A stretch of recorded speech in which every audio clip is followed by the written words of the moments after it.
कार्तिक महात्म्य द्वाविंश अध्याय। एमंते नारदंक वाणी से पृथु राजा कर्णे शुणी विचारी धर्म उपदेश नृपति होइला संतोष। नारद वाक्य मने करी संसारे धर्म उदे करी ज्ञान पाइले एके एके मुनि जे गले ब्रह्म लोके। से मुनि वचने अमृत संसारे होइला विख्यात जे ताहा श्रुति पथे शुणी किय वा सुजने बखाणी। एमंत कृष्ण मुखु शुणी पुणी पुछंती ठाकुराणी मोर संशय दूर कर भो प्रभु करुणा सागर।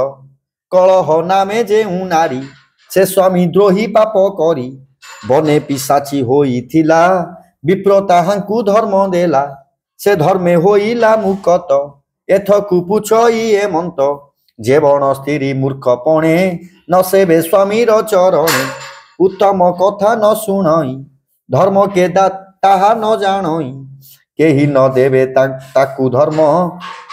एमंत हेबो जार कर्म ताहाकु अछि जे गति विचारी कह जगत ज्योति। कृष्ण बोलंती प्रिय शुण संसार विधाता भियाण।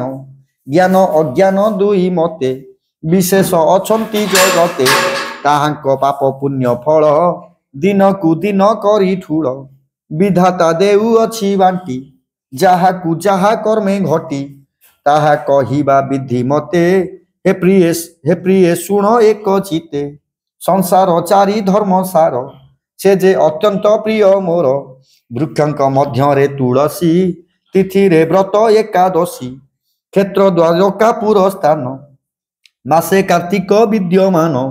कार्तिक व्रत मने धरी जे मोते सेवे मूल करी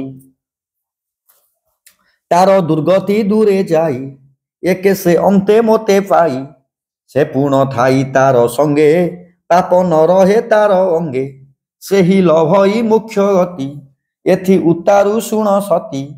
से जे जन हेब दंडधारी से लोक ग्रामे अधिकारी जे प्राणी कुलर नायक एति निमध्ये जेते लोक अर्जंती पाप पुण्य कर्मे से षड भाग होई गमे। कर्ता लभाई पांच भाग अधिकारी अंश भोग भोजन परिशिबा ठारे जे परापर मने धरे। आपना स्नेह अनुसरी पर से अन्न क्षुद्र करी से लोक जेते पापे थाई तिनी भागरु अंशे पाई। जे पाप पुण्य कहिबारे बुद्धिदायक होई तरे हिय बा करे उद्योग से प्राणी लभे समभाग। से जन परे निंदा करे निशुन वचन धिकारे से तिनी अंश पाई जाई जे जाहा संगे संगे होई। उभय पाप पुण्य जेते चतुर्थ अंश लभे नित्य जे जन महापापी कही सुवर्ण चोर गुरु द्रोही ब्रह्म इत्यादि कृत घन। ए चारि लोक संग जन पांच हे सम महापापी चतुर्थ अंशी आनरूपी। जे बळे पर द्रव्य हरे किय बा आपे चोरी करे दाम्भिक पणे धर्म करे अधर्म अर्थी अर्थ हरे। अर्थीर पाप जेते थाई दाम्भिक देहे बसे जाई। गृहिणी पुत्र शिष्य भृत्य ए चारि जन लोक मत सुचिते सेवा अनुक्रमे कारिणी हुंती प्रभु धर्मे। चित्त हरण करे जेहू उभय पापे कर्ता सेहू। गृहस्थ धर्म जेबे करी किय बा पाप ही विचारी कुटुंब जनकु पुछिब प्रभु भक्तंकु पचारिब। युवती पाप पुण्य वेनी षड अंशरे स्वामी घेनी। सेवक कर्म एहि रूपे सामंत हृदगते व्यापे जे बण जन रण करी सुझी न पारी जाए मरी।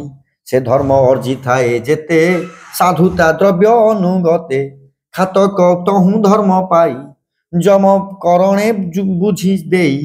खातक धर्म जेवे नाही साधु पापरे होई ग्राही द्रव्य समाने पाप पाई खातक नरके पड़ी थाई।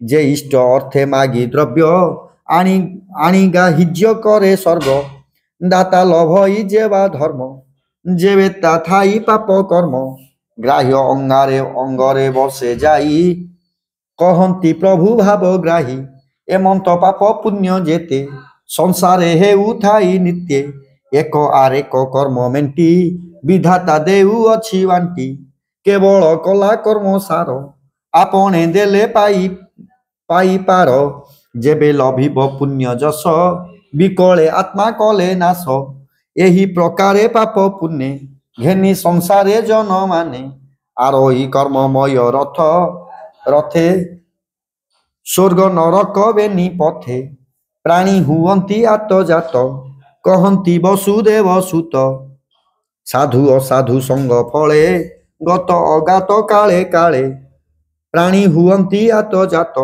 कहती वसुदेव सुत केवल संसार सागरे सुजने संग थिले तरे भणई महादेव दास सुजन जनरे विश्वास इति श्री पद्म पुराणे उत्तराखंडे कार्तिक महात्म्ये संग गुण कर्म कथने नाम 23 अध्याय।